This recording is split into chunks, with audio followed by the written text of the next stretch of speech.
Good evening. Thank you all for coming. We appreciate it. Tonight we're going to go through the benefits for 2015, the medical plan, and we're going to review the HSA.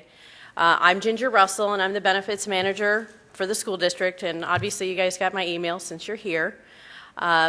If you wouldn't mind, if you would save your questions to the end of the presentation, we'll make sure that all of your questions are answered. Tonight with me I have Jim Davis from Ascension. We have Melissa Resignolo, our on-site Florida Blue representative, who will be here to answer all questions that you have. We'll have a session with whatever questions you may have for the good of the group. And then once we're done with that, we will break out for any individual questions that you may want to ask before we leave for the evening. But we'll make sure that everything that you have questions on will be answered before the end of tonight. We just passed out a benefits summary for the medical plan. That's going to be the first document that we review. I'm just going to briefly go through the two different plan offerings that we have. Again, there are no changes from what we currently offer. The first plan that we're going to review is the Blue Options 5771, which is only available to our employees who were hired prior to January 1st of 2014.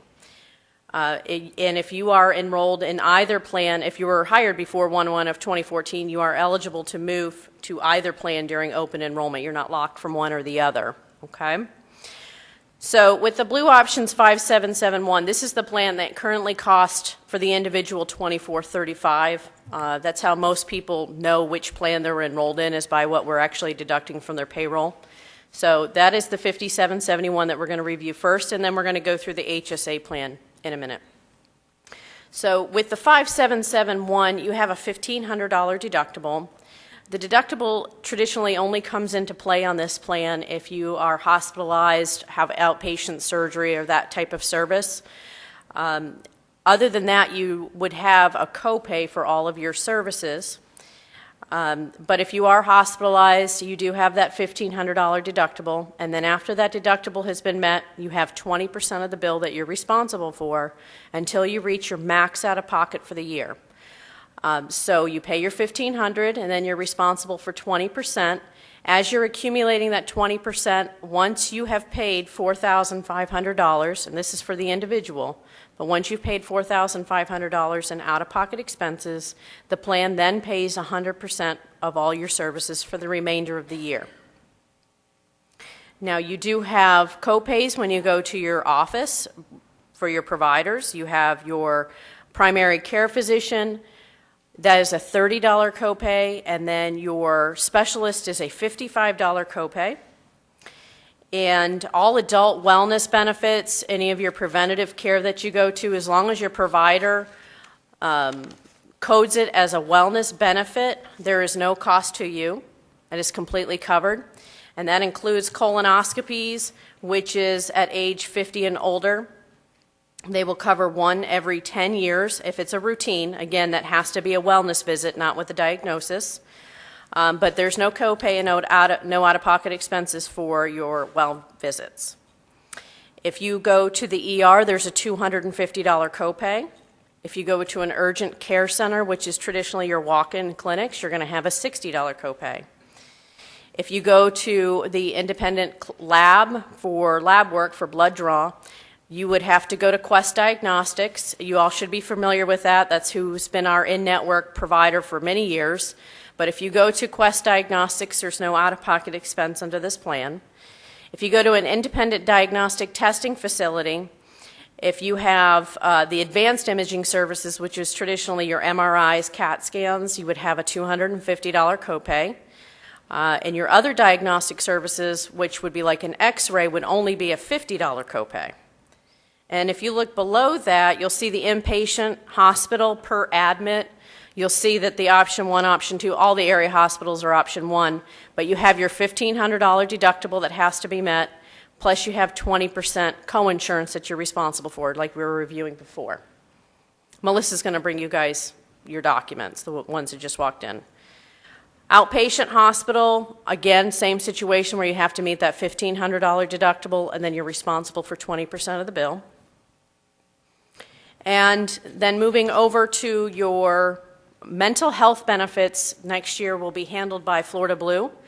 And you'll see that as long as you're using inpatient hospitals and providers, there's no out-of-pocket expense for you. That's on the third page that we provided you. That's different. Currently, we are with MHNet, but that benefit will move over to Florida Blue. And your prescription drugs. No deductible applies to your prescription drugs. We do have a 3-tier prescription drug plan, same as what's currently in place. 10 for generic, 30 for preferred brand, and 60 for non-preferred brand. And if you have a mail order or if you go to the pharmacy with a 90-day fill, you'll see that the prescription cost is $20, $60, or $100 for that 90-day fill. So it's a two co-pays. Then if you turn back to the high deductible health plan, the 5180, 5181, you see that there's 2 plan descriptions there. It's basically the same plan. One, the 5180, is for the individual. So if you're just covering yourself, which most of our employees are, but if you are carrying dependents or considering carrying dependents, then you would look at the 5181 plan. Okay, both of these are considered high deductible. On the 5180 plan or the individual plan, you have a $1,500 deductible. And with the 5181, you have a $3,000 deductible. And that deductible is accumulated from any doctor's visits, pharmacies, hospital stays, any medical expense that you have from the beginning of the school year, or I'm sorry, the beginning of the calendar year, is accumulating towards your deductible. Okay, so there's no co-pays, everything goes to that $1,500 or $3,000. After that $1,500 or $3,000 has been met, depending if you're carrying dependents or not, then you are responsible for 10% of that bill going forward until you've met your max out-of-pocket for the year. Your max out-of-pocket for the year is $3,000 for the individual. So once you've accumulated $3,000 in out-of-pocket medical expenses, then the plan pays 100% of services going forward for the rest of the year. If you are carrying dependents, your family's max out-of-pocket for the year is $6,000. And everything I'm referring to tonight is if you remain in network. All the area hospitals are in network, so we have pretty low usage for anything out of network, so this is most common. That's why we're going to stay with the in-network use. But as you move down the page, you'll see that everything is listed with DED, which stands for deductible, plus 10%. Okay? And that's all services. Again, in this situation, all preventative visits are covered at 100%, no copay, no out-of-pocket expenses for preventative care. And if you turn the page, you'll continue to see for the additional services, whether it's for the emergency room, for the urgent care center, if it's the lab, in that situation you only meet your $1,500 deductible, and then it's free as long as you're going to Quest Diagnostics. And your inpatient hospital stay, again, $1,500 deductible plus 10%. And then turning over to your prescription drug plan. In this situation, you do have to meet your $1,500 deductible before the prescription drug plan kicks in. At that point, you have your copays just like you have with the other plan, 10, 30, and 50, as long as it's a 30-day supply. And then if you have a 90-day supply, it goes to $20, $60, or $100. But again, you have to meet that $1,500 deductible in order for that prescription card to kick in. Okay? Just a quick point, we have Jim Davis from Ascension that is going to review the HSA plan that is compatible with the high deductible plan, the 5180, 5181. If you're enrolled in the high deductible plan, would you raise your hand, please? Okay. So for those of you, you're probably already familiar with how the health savings account works. But for those of you who are not, that's why Jim's going to be here to review the plan with you. But keep in mind that the district will be contributing, again, $750 into that health savings account, which will be available January 1st. If you currently have a card, then you'll just keep using the same card. They will load it just like they did this last year. But and anyone else who's new to the plan for January 1st, you'll get a card before January 1st of this year, and it will have the $750 preloaded. That will be a contribution by the board, so that will be ready for you for January 1st. Okay? Now Jim will start.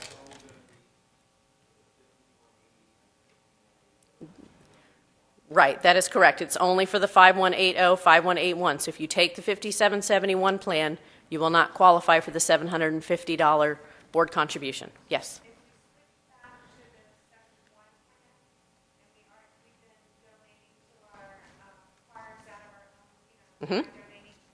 Right. That money, that HSA money, and Jim's going to go through that, but those funds that you have on the account will remain with you. And as long as you use it for medical expenses, then you're eligible to continue to use it. The only thing is you can't add any more money into that account once you move off the plan. Okay.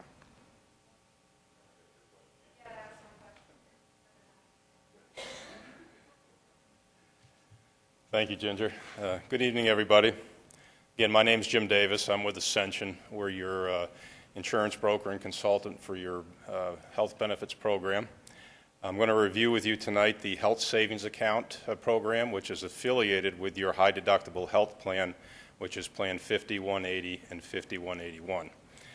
Basically, for those of you that are new to this program, it'll serve as a educational process to learn about HSA, and for those of you that are already enrolled in it, it'll provide hopefully a nice review for you. Basically, a health savings account is a tax-free savings account that allows you to put funds into it on a pre-tax basis per pay period for the amounts that you designate. So you can choose to put whatever amounts you want to into that HSA account up to certain limits that I'll review with you. As long as you use those funds to pay or reimburse yourself for unreimbursed medical, vision, dental type expenses, then that can be done on a tax-free basis. So the funds you put in there pre-tax can be used tax-free as long as it's for eligible expenses. The benefits of an HSA, if you look at that first section there, contributions, as I mentioned, are from income on a pre-tax basis, so you don't pay any federal income tax on those funds that go into the HSA account. They remain in your account year over year until you use them. So unlike an FSA account, if any of you have ever had one of those, these actually carry over year after year and accumulate. So as the money is built up, you carry them over year, and you can carry them right into retirement if you choose to do so. The interest or other earnings on the assets in the account are also accumulate on a tax-free basis as well. Distributions are tax-free, as I mentioned, as long as they're used to pay for qualified eligible expenses, and I'll review what those are. Spouse and dependent expenses are eligible as well, even if they're enrolled in another health plan. So if you've got dependents at home and they have uncovered or unreimbursed medical, dental type expenses, then you can use your HSA funds to reimburse those as well. HSA funds can be invested once certain threshold in the savings is hit.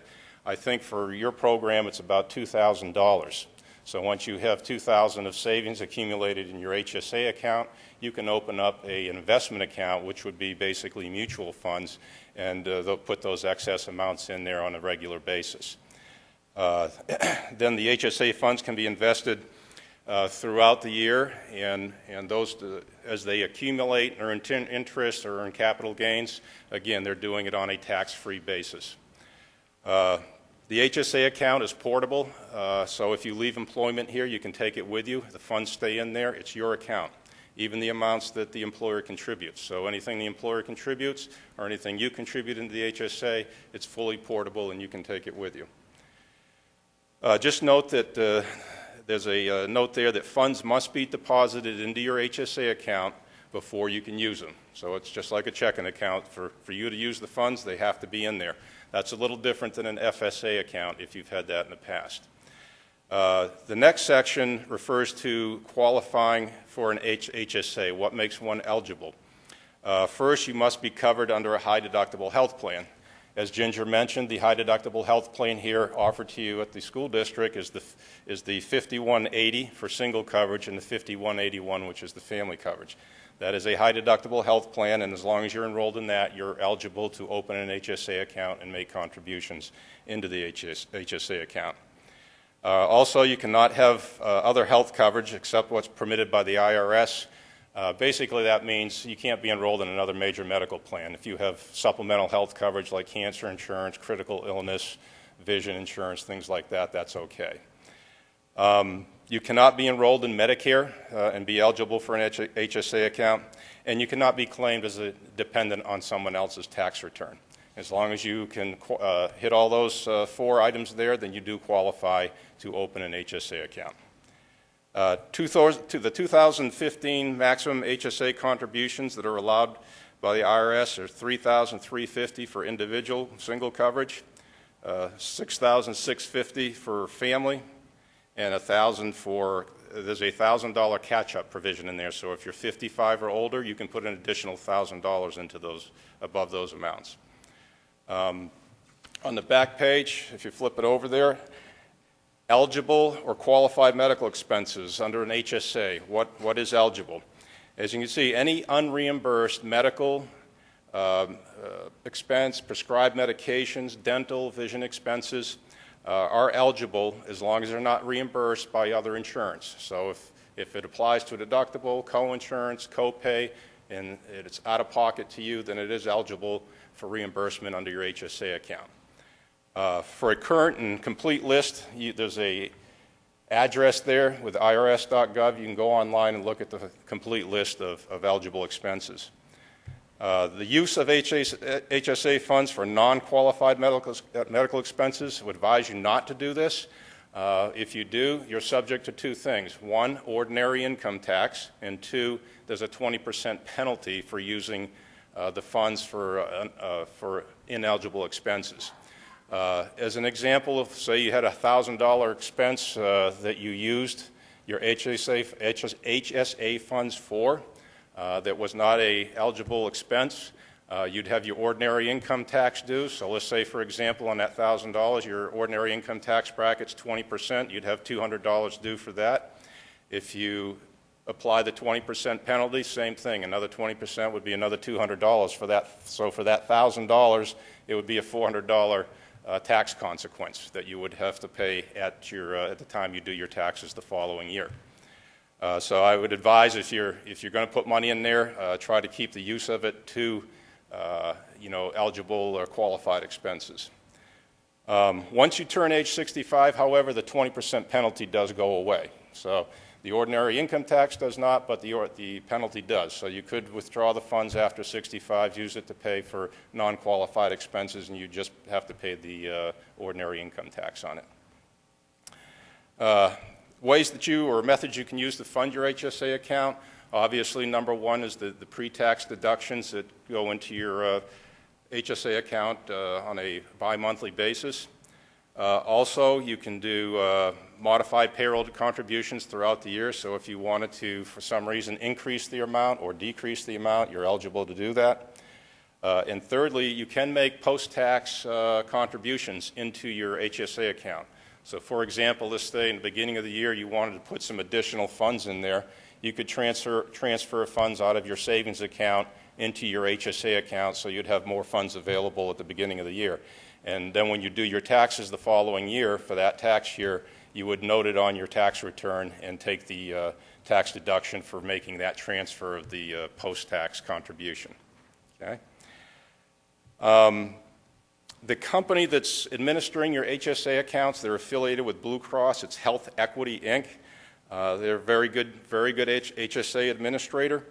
They're in partnership, as I mentioned, with Florida Blue.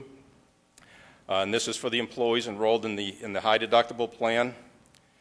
You'll receive a kit with a debit card, or if you're already enrolled in the program, as Ginger alluded to, you'll retain your debit card, and you can use that debit card to access your funds as needed. There's online availability to manage your account. You can go on and check your personal information. You can check your account balances. You can check the claims that have run through the account and processed, and basically manage your account online. Also, they have toll-free customer service phone inquiries as needed. They do have some online education tools, which are very helpful in explaining how the HSA program works, so you can go on there and do a little self-education if you choose. The deposits or funds that you contribute to your HSA account are insured by the Federal Deposit Insurance Corporation, just like a bank account. They do provide fairly competitive interest rates, even though interest rates today really don't seem too competitive when you look at them. And they do provide free investment options for those funds that you might contribute above and beyond the $2,000 into various mutual fund investments if you're so inclined to do so. So that is pretty much the recap of the health savings account. Does anyone have any questions on the program? Yes, sir.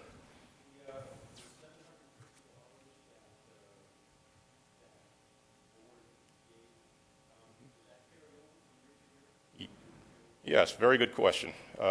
Did you have more? Oh, okay, go ahead. Yes, it does carry over.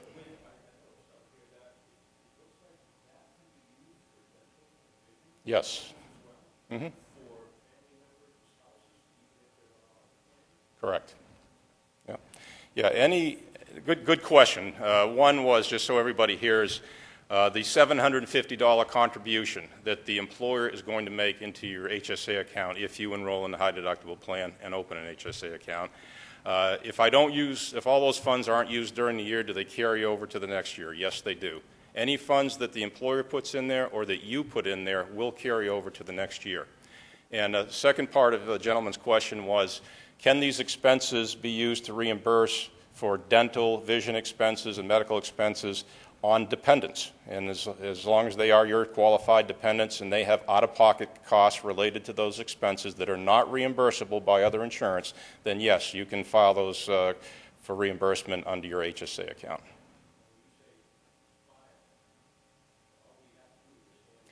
At the time of service, you can hand them the debit card and they'll swipe it and take it right out of the account. Yes, sir. Yep. Yes, sir.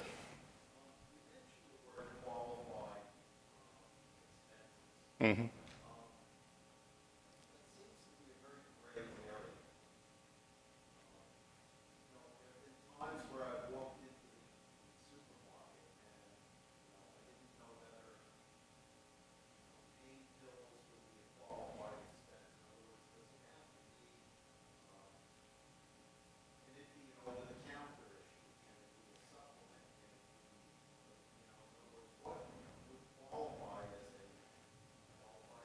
Right.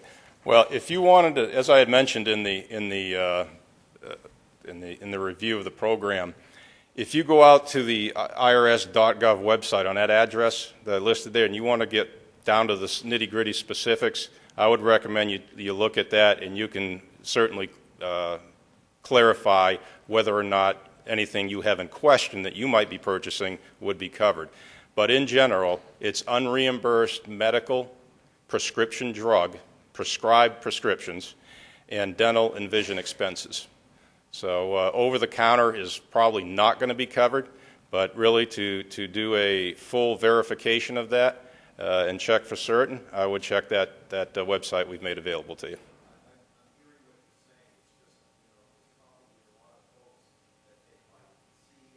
Yeah, your vitamins and things like that aren't going to be covered. No.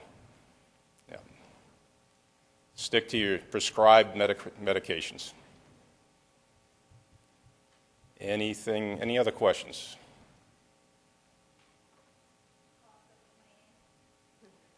I think Ginger's going to cover the cost of the program. Is that correct? I'm lucky enough to do that. Okay. Yes, ma'am.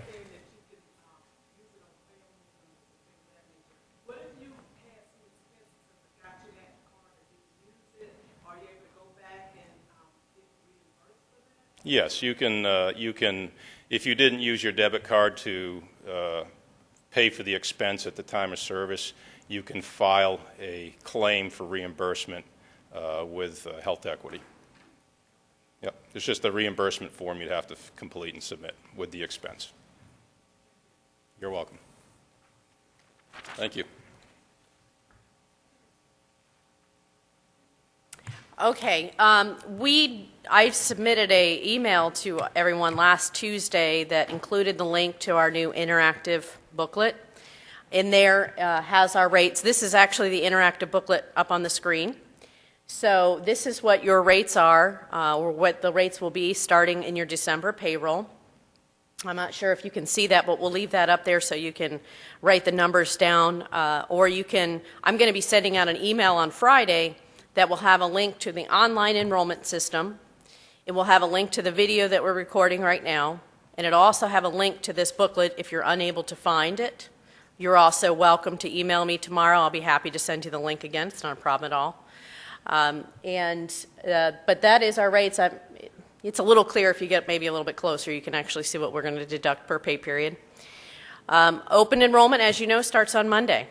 We'll have enrollment counselors that will start coming out to locations on Monday. May not be at your site yet. As you know, they make a rotation over the next 3 weeks, and they'll be able to sit down with you if you choose to make an appointment to meet with an enrollment counselor. You do not have to. This is a changes-only enrollment. So that means that if you do not want to change your current elections, you do not need to meet with a counselor or complete an online enrollment. The last couple of years have been a mandatory full enrollment, which meant that you had to complete an enrollment to keep the benefits that you're in. That is not the case this year, fortunately. If you do not meet with an enrollment counselor or complete an enrollment form, your benefits will just simply roll into 2015. And I think at this point, we're going to conclude the video portion of tonight's. We're going to answer all the rest of your questions in just a moment. But for those of you that are watching the video, if you would like to contact the Risk Management Office for any additional questions, you can contact us at 429-5521. And thank you for viewing the video.